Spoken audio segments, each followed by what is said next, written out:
Hello friends, welcome to everyone. तो start करते हैं आज का हमारा सेशन। इतनी ठोकरें देने के लिए शुक्रिया है जिंदगी, चलने का नहीं समझने का हुनर तो आ ही गया। तो स्टार्ट करते हैं आज का हमारा न्यू सेशन, जिसमें हम जो हमारा स्पीयर है, एक प्रकार से होलो खोखला जो स्पीयर है उसके बारे में बात करते हैं और उसके व्यास के प्रति हम मोमेंटम ऑफ इनर्शिया याद करने की कोशिश करते हैं।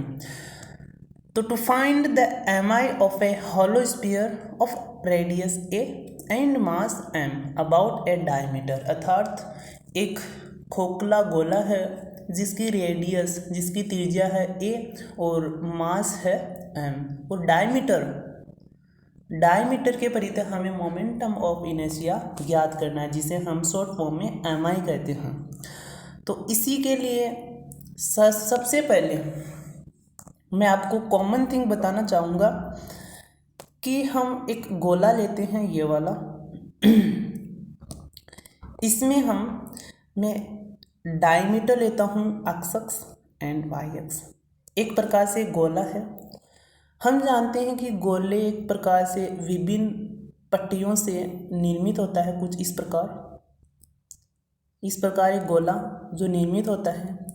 अब इसका जड़त्व आगू निकालने के लिए हम इनमें से एक पट्टी यूज़ करते हैं। कौन सी पट्टी? एक पट्टी, कोई सी भी एक पट्टी, जिसके अकॉर्डिंग हम अल्फांस लेंगे और अल्फांस का जड़त्व आघूर्ण ज्ञात करते करते पूरे गोले का हम जड़त्व आघूर्ण ज्ञात कर लेंगे। पूरे स्फीयर का कैसे ज्ञात करेंगे? इसकी लिमिट अप्लाई करके। लिमिट अप्लाई करके कैसे? कि जब अल्फांस का हम इंटीग्रेशन करते हैं तो हमें अल्फांस का उस डायमीटर के परिधि मोमेंटम ऑफ इनर्शिया ज्ञात हो जाता है और उस पूरे गोले के लिए उसकी लिमिट लगाकर उस अल्फांस वाले मोमेंटम ऑफ इनर्शिया को पूरी लिमिट पर जब इंटीग्रेशन कर देते हैं तो हमारे पास इस गोले का हमें जड़त्व आघूर्ण प्राप्त हो जाता है। तो इसे ज्ञात करने के लिए सर्वप्रथम वही तरीका रहेगा कि यूनिट मास ऑफ स्फीयर, यानी कि जो खोखला गोला है उसका यूनिट मास कितना होता है, उसका इकाई जो द्रव्यमान है वो कितना होता है। क्वेश्चंस में पूरे गोले का द्रव्यमान m और उसका क्षेत्रफल हमें पता है कि 4πa² होता है। तो हम टोटल द्रव्यमान में जब एरिया से डिवाइड करते हैं तो हमें इकाई मास ऑफ वैल्यू प्राप्त हो जाती है। आगे हम क्या करेंगे, एक पट्टी ली मैंने अल्फांस के फॉर्म में मैंने एक पट्टी ली। कुछ इस प्रकार है हमारी पट्टी, ये वाली पट्टी है, ये वाली है ना। तो इसमें इसकी डायमीटर कितनी है 2a, तो इसकी रेडियस कितनी हो जाएगी a। सबसे पहले बात ये है कि अल्फांस हमारा ये है यहाँ से लेकर यहाँ तक, तो हमें इसके परिधि जड़त्व आघूर्ण निकालना है। तो अल्फांस हम यहाँ लेंगे, तो अल्फांस और इसके मध्य में दूरी तो पता ही होनी चाहिए ना, तभी तो हम मोमेंटम ऑफ इनर्शिया ज्ञात करेंगे। तो इस दूरी को, इस डिस्टेंस को पता लगाने के लिए हम क्या करते हैं कि जो पट्टी है जिसकी मोटाई हमारे पास कितनी है dx, ओके। तो हम फर्स्ट यहाँ लेते हैं, ये हमारे पास एंगल बनाएगा थीटा, है ना। और ये वाला अल्फांस सेकंड के पॉइंट पर जाकर मिलता है और ये बीच में जो एंगल होगा ये हमारे पास डी थीटा होगा, ओके।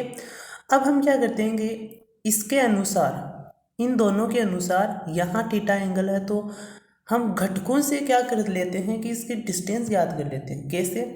कि हमारे पास हमारे पास ये वाला x है, ये वाला y है, ये हमने अल्फांस माना, ये वाला, ओके।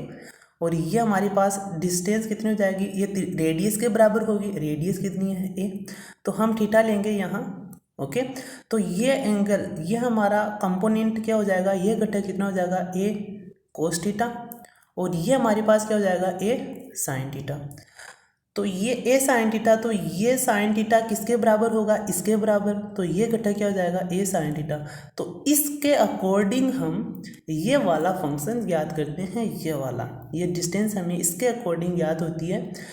इस प्रकार हमने a sin थीटा ज्ञात कर ली, किसके, अल्फांस और डायमीटर के बिटवीन। आगे देखते हैं कि अब हम क्या करते हैं कि हमने क्या क्या किया कि एलिमेंट एरिया ज्ञात किया, यूनिट मास ऑफ स्फीयर ज्ञात किया m/पाई 4πa²। एलिमेंट ऑफ एरिया, अब इस एलिमेंट का क्षेत्रफल निकालते हैं, क्योंकि हम एलिमेंट के जब इस क्षेत्रफल को जब गोले के एकांक जो मास है उससे मल्टीप्लाई करेंगे तो हमें एलिमेंट का टोटल मास प्राप्त हो जाएगा। ओके, तो एलिमेंट का एरिया, ये वाला एरिया, इसको हम एक वर्त के फॉर्म में लेते हैं, क्योंकि ये फॉर्म क्या, एक वर्त के फॉर्म, यानी कि जो पट्टियाँ होती है वो वर्त के फॉर्म में ही होती है। वर्त के फॉर्म में होने के कारण इसका जो क्षेत्रफल है चारों ओर का, इसका जो क्षेत्रफल है वो कितना हो जाएगा, क्षेत्रफल क्या, इसकी जो खोखला है ना, तो इसके परिधि हमारे पास होगी, तो परिधि हमारे पास कितनी हो जाएगी 2πa sin थीटा, क्योंकि इस वर्त की त्रिज्या कौन सी काम में लेंगे, जो हमने अभी घटक के द्वारा निकाली है a sin थीटा। देखने से ही पता चलता है कि ये डिस्टेंस जो रेडियस यही हमें काम में लेनी है। और जो ये वाला जो एरिया है, ये वाला एक प्रकार से ये जो हमने अल्पांश माना था, ओके, तो वो कितना है d थीटा मल्टीप्लाई a। तो अब मैं इसको इससे मल्टीप्लाई कर देता हूँ, तो हमें जो एलिमेंट है उसका टोटल एरिया प्राप्त हो जाता है। अब इस टोटल एरिया को मैं जो हमारा स्पेयर है उसके एकांक मास से जब मैं मल्टीप्लाई कर देता हूँ तो मेरे पास कुछ ये वैल्यू प्राप्त हो जाती है, जो क्या है mi of element about diameter, जो इस एलिमेंट का मोमेंटम ऑफ इनर्शिया है किसके परिध है, डायमीटर के परिध है। तो इस तरह हम अल्पांश का हमने निकाल लिया। अब इसको हम लिमिट के द्वारा पूरे गोले का ज्ञात करेंगे, है ना। तो लिमिट मैंने लगाई 0 से पाई। अब लिमिट मैंने 0 से पाई ही क्यों लगाई, क्योंकि यदि मैं आपको 3D के अकॉर्डिंग दिखाना चाहूँ तो ये हमारा वो होगा कौन सा, डायमीटर। इस गोले का एक पार्ट कुछ इस प्रकार होगा।